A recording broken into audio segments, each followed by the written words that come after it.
Hello, everyone. It's wonderful to see you again. We appreciate your presence with us today. We have an enchanting new tale to unveil for you. Let's embark on this journey together. My name is Lily, and for 8 beautiful years, I've shared my life with my husband, Thomas. If you had asked me before everything changed, I would have said our marriage was filled with strength and connection. We had our flaws. Certainly, no couple is perfect, yet I believed we shared a profound connection and understanding of one another. We shared a deep trust, laughter, and that soothing comfort that allows you to feel secure in your connection with someone. Thomas is not the type to let emotions take control. He remains steady and calm. He possesses a calm and steady demeanor, rational and always inclined to seek harmony rather than engage in unnecessary conflict. That's part of why I felt so cherished in his presence, because I felt free to express myself without the fear of treading lightly or saying something that might upset him. He would share his thoughts, and we would gently transition to the next moment. It had always been that way. But one night, I uttered words that transformed everything, and truthfully, I was caught off guard. In that fleeting moment, I had no idea I had awakened something within him, creating a fissure in a delicate part of our connection that I hadn't even recognized. From that night forward, nothing felt quite the same. I share this story with you because, even now, I find it difficult to articulate how a single Ree James could hold such profound influence. Yet it happened, and had I grasped the depth of it all back then, I would have chosen my words differently.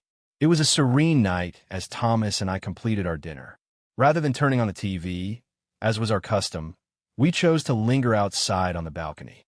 The cool air wrapped around us, a gentle breeze carrying whispers of the night, while the city lights danced softly in the distance. It was a serene moment, just the two of us sharing a couple of glasses of wine and light conversation. A sense of contentment washed over me, leaving me feeling at ease.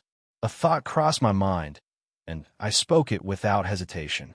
I wasn't aiming to ignite anything, nor was I prepared for the unexpected turn that followed.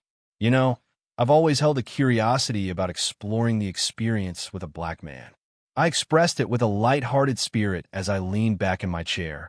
A soft laugh escaped me. It was meant to be one of those light-hearted Ree James couples share, like the time Thomas casually confessed his fondness for redheads, or when I playfully teased him about his crush on an actress. I anticipated him rolling his eyes in response.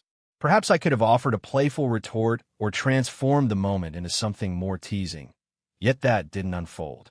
Thomas remained silent, his body frozen as if he were absorbing a weighty truth.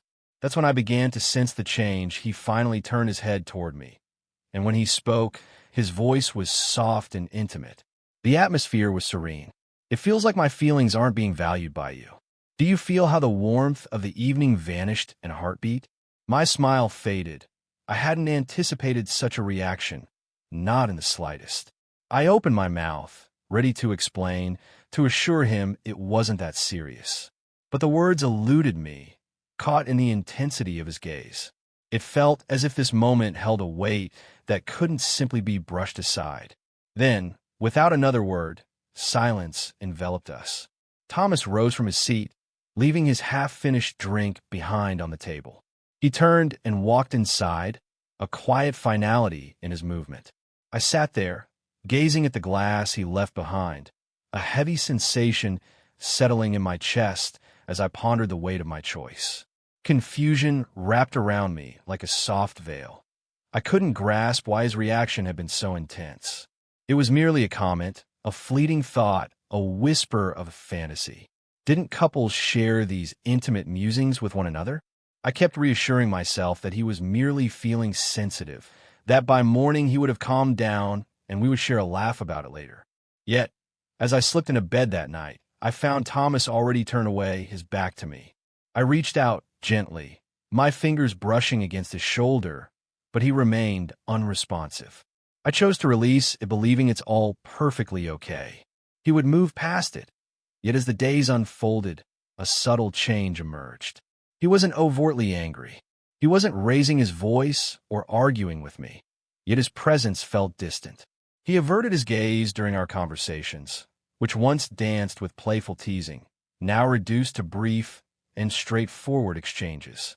Once, there was warmth and emotion, but now only functional words pass between us. Two people who once shared a connection, now separated by an ever-widening distance.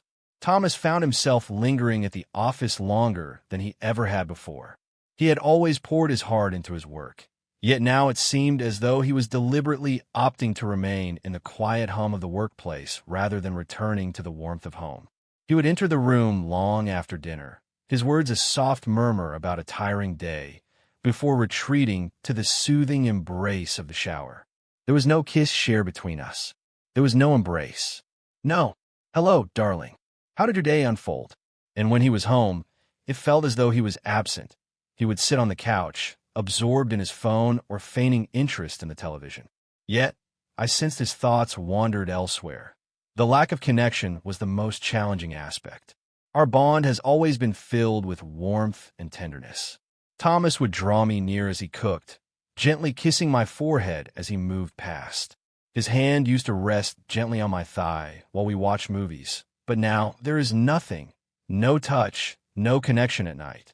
He lies rigidly on his side of the bed, as if an unseen barrier separates us. I would find myself awake in the stillness of the night, gazing up at the ceiling, wrestling with the urge to connect. I find myself hesitating, held captive by the worry that my words might drive him further away. In that moment, the depth of my words began to resonate. I had never witnessed Thomas respond in such a way before. This was far from a mere overreaction. This was something genuine, and beneath the surface, a subtle, disquieting thought began to emerge. What if I truly shattered something precious? I attempted to broach the subject a few days later, choosing a moment when we were alone in the kitchen after dinner, when he wasn't lost in his phone or feigning busyness with work. I maintained a gentle and cautious tone, as if treading softly on fragile ground. Thomas the First began to observe his expression, searching for any hint that he might be receptive to discussing the events of the other night. I feel it's important for us to have a conversation. He remained completely absorbed, his gaze fixed elsewhere. He continued to rinse his plate, his expression distant, as if I were invisible. Yet, I pressed on, not that I truly desired to take any action. I carried on, sharing a fleeting thought. You see, people often discuss their fantasies openly.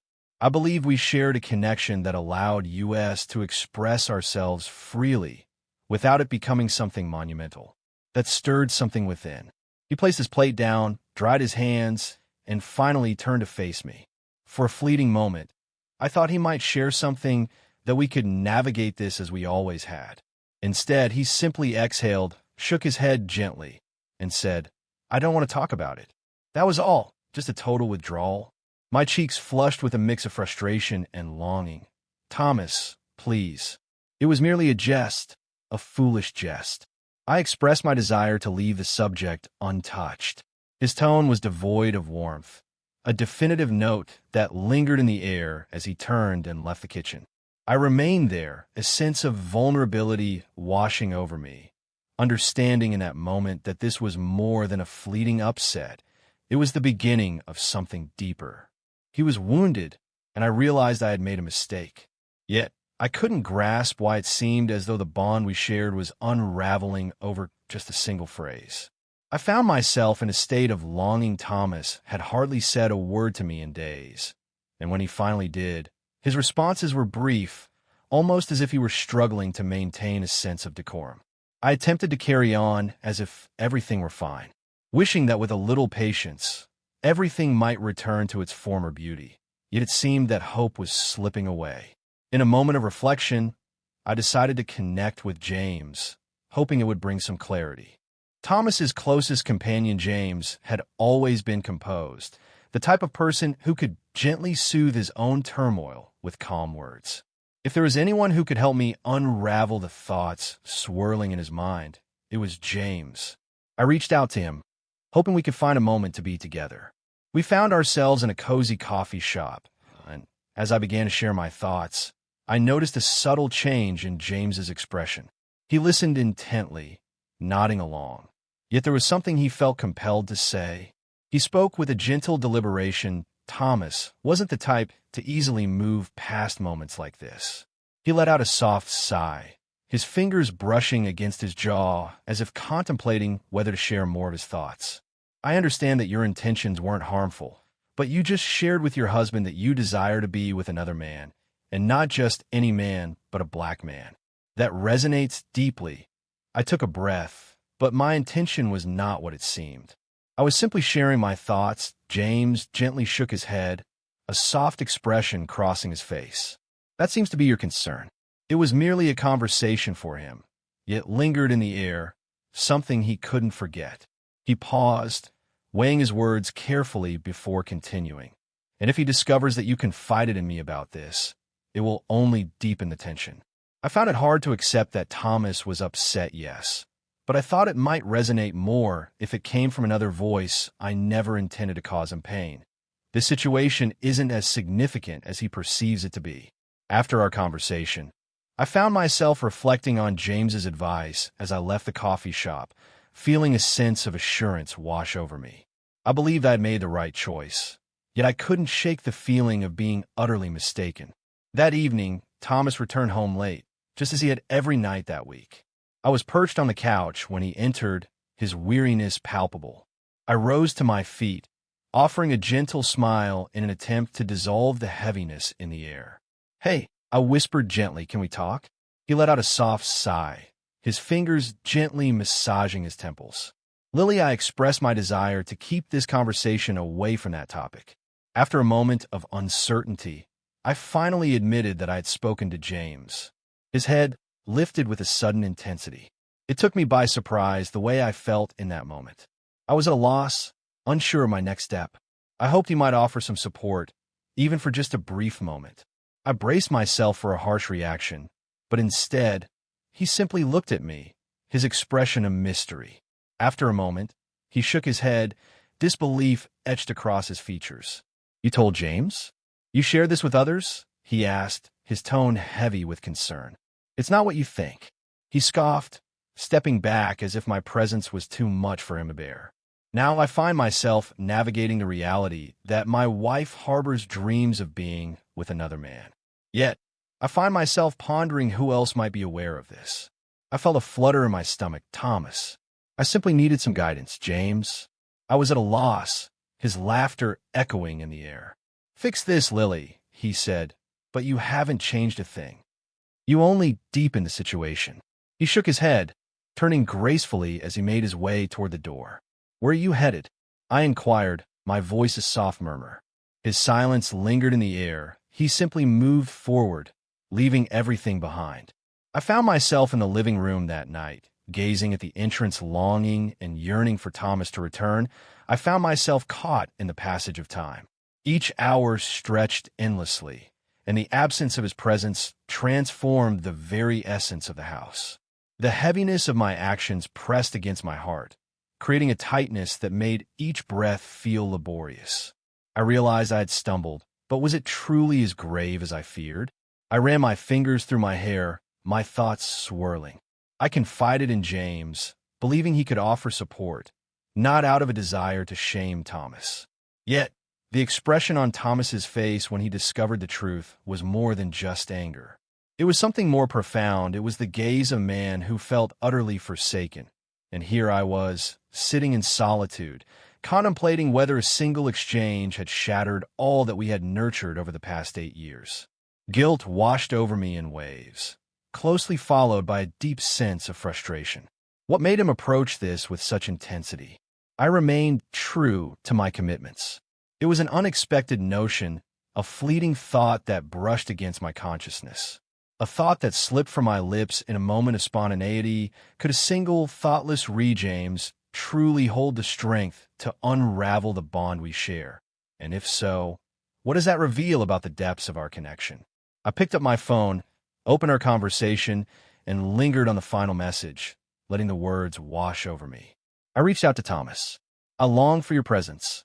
Let's share our thoughts when you return home." No reply, no confirmation of receipt. In the stillness, I contemplated reaching out to him, but my hands trembled with uncertainty.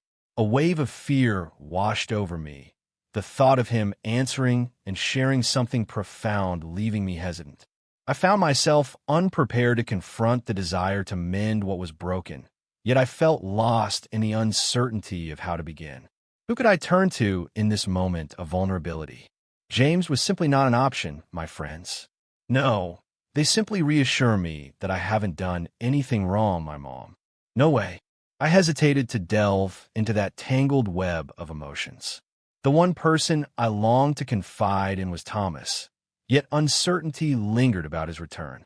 I reclined against the couch, my heart racing as the weight of it all enveloped me in a sudden rush. What if this was the moment, the one where I shattered something beyond repair? I shut my eyes and softly spoke the words, hoping that voicing them would bring clarity. I never imagined that a single thoughtless phrase could alter the course of my marriage, and now I find myself questioning if it still exists at all. That night, Thomas stayed away, and for the first time, I felt the weight of my actions, sensing that I may have crossed a line with him. Consider this. There's a profound lesson I've gathered from everything that has unfolded. Some words linger, their echoes impossible to erase. I believed I was merely expressing a fleeting idea, sharing a moment of spontaneity.